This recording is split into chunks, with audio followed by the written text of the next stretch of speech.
मित्रांनो, लग्नाची बेडी या मालिकेच्या 6 एप्रिलच्या एपिसोडमध्ये आपण पाहणार आहोत की राघव सिंधूला म्हणतो की तू तुझ्यापुरतं बघ, प्रत्येक गोष्टीमध्ये नाक खुपसायची काही गरज नाही आणि राखीताईला त्रास झालेला मला चालणार नाही.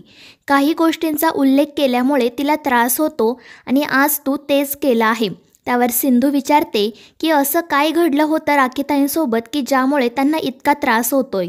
मात्र त्यावर राघव काहीच उत्तर देत नाही. तर दुसरीकडे रत्नाकर रुक्मिणीला येऊन सांगतो की सिंधू म्हणजे डोक्याला ताप झाली आहे. त्यावर रुक्मिणी म्हणते की स्पष्टपणे सांगशील का तिने नक्की काय केलं आहे ते.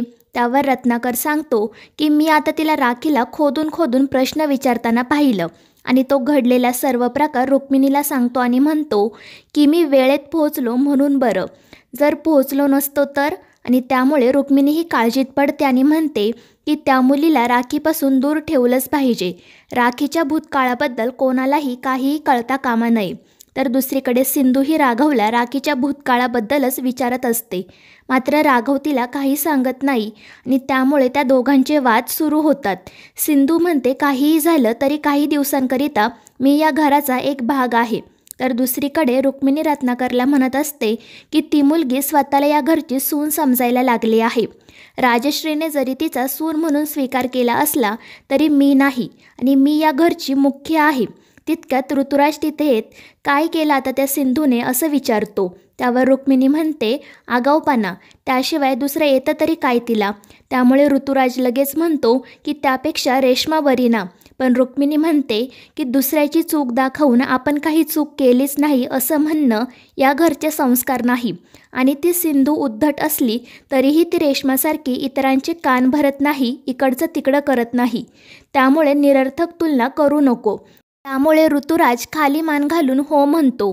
पुढे रुक्मिणी त्या दोघांनाही सांगते की माझ्या राखीसोबत नक्की काय घडलं होतं हे कोणालाही कळता कामा नये आणि त्या मुलीला तर नाहीच नाही आणि ही तुम्हा दोघांची जबाबदारी आहे.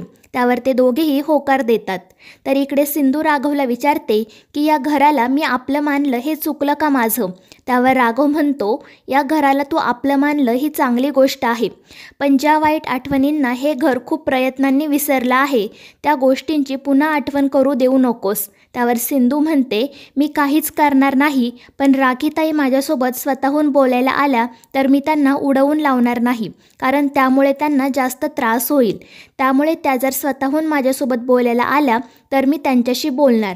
आणि त्यामुळे राघवही चिडून म्हणतो की मी तुला शेवटचं सांगतोय, तू या भानगडीमध्ये पडू नकोस. राखीताईपासून लांब राहा. आणि तो चिडून तेथून निघून जातो. त्यानंतर सिंधू राजश्रीला मदत करण्यासाठी किचनमध्ये जाते. तर रेश्मा लगेच तिला म्हणते बरं झालं तू आली, आता एक वेळचा स्वयंपाक तू करशील ना. त्यावर राजश्री म्हणते की सगळं तिच्या एकटीवर नको टाकायला, कामं सगळ्यांनी वाटून घेतली तर पटकन होतात.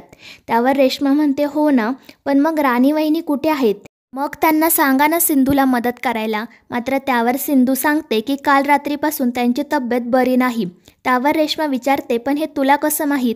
त्यावर सिंधू सांगते की त्या काल रात्री आमच्या खोलीमध्ये आल्या होत्या गोळी मागायला.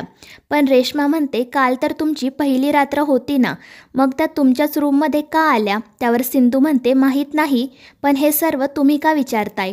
त्यावर रेश्मा म्हणते की मी सहजच विचारत होते. मात्र तितक्यात रुक्मिणी काकू तिथे येत म्हणते की रेश्माला एखाद्या न्यूज चॅनलमध्ये किंवा वर्तमानपत्रामध्ये काम करायला हवं, कारण तिला लावालाव्या करायची सवयच आहे. तिला हे माहीत नाही की मसाला फक्त भाजीत चांगला लागतो, दुसरा कुठेही नाही. त्यामुळे रेश्मा गप्प बसते. तर काकू सिंधूला म्हणते आणि तुझा स्वभाव तर तिखट मिरचीसारखाच आहे, म्हणजे तुला स्वयंपाकघरात फक्त उभं केलं तरी भाजीमध्ये मिरची पूड घालायची गरजच नाही. त्यावर सिंधू लगेच म्हणते म्हणूनच मी बोलल्यावर मिरच्या झोंबतात लोकांना. मात्र राजश्री तिला शांत राहायला सांगते. त्यानंतर रुक्मिणी राजश्रीला सांगते की राणीसाठी खिचडी बनव आणि जोपर्यंत तिला बरं वाटत नाही तोपर्यंत तिला घरातील कामं सांगायची नाही. आणि हे ऐकून राघव लगेच राणीच्या खोलीमध्ये तिची चौकशी करण्यासाठी जातो.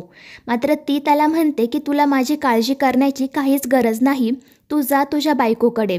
त्यावर राघव तिला म्हणतो पण तू असं का बोलतेस. त्यावर राणी म्हणते, कारण तुझ्यावर तिची जबाबदारी आहे ना, आणि ती काल तुझ्या शर्टवर दिसली मला. तुझ्या शर्टवर तिच्या लिपस्टिकचा डाग पाहिला आहे मी. तेव्हा राघवला आठवतं की काल झुरळाला पाहून सिंधू घाबरून त्याच्या मिठीत आली होती आणि तो त्याबद्दल राणीलाही सांगतो. मात्र राणी म्हणते की तुझ्याकडे प्रत्येक वेळी कारण कसं तयार असतं आणि मीही लगेच त्यावर विश्वास ठेवते. त्यानंतर ती त्याला म्हणते की तू जा तुझ्या बायकोकडे, ती तुझी प्रायोरिटी आहे ना. मात्र राघव म्हणतो, ती माझं फक्त कर्तव्य आहे, पण एक बेस्ट फ्रेंड म्हणून मला तुझी काळजी वाटत आहे आणि म्हणूनच मी तुला मनापासून सांगतोय, जोपर्यंत मी तुझ्यासोबत आहे तोपर्यंत तुझं आयुष्य आनंदात आणि सुखात जाईल आणि मी नेहमीच तुझ्यासोबत असेल. आणि मला खात्री आहे की रायाही लवकरच परत येईल आणि त्यासोबत तुझा हरवलेला आनंदही. मात्र राणी म्हणते की तो परत आला तरी मला नाही वाटत मी कधीही आनंदी राहू शकेल. मात्र राघव म्हणतो, मला खात्री आहे तू नेहमी आनंदातच राहशील, आणि तो तेथून निघून जातो. तर राणी स्वतःशीच रडत म्हणते की माझा आनंद फक्त तुझ्यात आहे राघव, आणि तो मात्र तुला कधीच समजत नाही. तर दुसरीकडे सिंधू तिची पुस्तकं व्यवस्थित ठेवत असते, तर काही पुस्तकं तिच्या बॅगमध्येच असतात. त्यामुळे ती बॅग काढण्यासाठी स्टूलवर चढते. मात्र पाय घसरून तिचा तोल जाणार इतक्यात राघव तिला सावरतो. दोघेही एकमेकांकडेच पाहत राहतात. त्यानंतर राघव तिला खाली उतरवतो, तर दोघेही एकमेकांकडे चोरून पाहत असतात. त्यानंतर राघव तिला विचारतो की काय झालं, तू अजून झोपली नाही. मात्र सिंधू म्हणते, मी ना झोपलेलीच आहे, फक्त काय आहे ना, मी डोळे उघडे ठेवून झोपते, हे बघा. त्यामुळे राघव म्हणतो, माझंच चुकलं, मी विसरलो होतो की तुझ्याशी बोलताना स्पेसिफिक राहावं लागतं. आणि तो तिला पुन्हा विचारतो की काय झालं सिंधू, तू अजून झोपली का नाहीस. त्यावर सिंधू म्हणते, कारण मला या स्टूलवर चढून डान्स करायचा होता आणि यावरूनच त्या दोघांचा वाद सुरू होतो. त्यानंतर राघव राणीची चौकशी करण्यासाठी तिच्या खोलीत गेला होता हे सिंधूने पाहिलेलं असतं. त्यामुळे त्यांचा वाद अजूनच वाढतो. राघव म्हणतो, मला माहीत आहे तू जळतेस ना तिच्यावर. तर सिंधू म्हणते, मी का जळेल तिच्यावर, आणि तसंही आपलं काय नातं आहे. नातं तर तुमच्या दोघांचं आहे ना, बेस्ट फ्रेंडचं, कदाचित त्याहूनही जास्त. त्यामुळे राघव मोठ्याने म्हणतो की सिंधू, तुला कळतंय का तू काय बोलतेस ते. त्यावर सिंधू म्हणते, आवाज कमी करा, नाहीतर येईल लगेच तुमची बेस्ट फ्रेंड आणि विचारेल काय झालं राघव, सगळं ठीक तर आहे ना. आणि त्यानंतर लगेचच राणी तिथे येत राघवला विचारते की काय झालं राघव, सगळं ठीक तर आहे ना. आणि त्यामुळे राघव डोक्यालाच हात लावतो. तर सिंधू तिला म्हणते, प्रत्येक वेळी आमच्या खोलीमधून भांडणांचा आवाज आल्यावर लगेच आमच्या खोलीमध्ये धावत येण्याची काही गरज नाही. नवरा बायकोमध्ये वाद हे होतच राहतात. त्यामुळे राणी खाली मान घालून तेथून निघून जाते. तर मित्रांनो, या मालिकेच्या पुढील भागांमध्ये आपण पाहणार आहोत की झोपेमध्ये चुकून सिंधूचा हात राघवला लागतो. त्यामुळे सिंधू त्या दोघांमध्येही उशांची भिंत बनवते. ते पण राघव तिला म्हणतो की तू डॉक्टर होण्याऐवजी आर्किटेक्ट व्हायला हवं होतं, चांगलं काम करतेस. मित्रांनो, या मालिकेचे पुढील भाग अतिशय रंजक होणार आहेत. या मालिकेच्या पुढील भागांच्या अपडेट्ससाठी आपल्या चॅनलला सबस्क्राईब करा.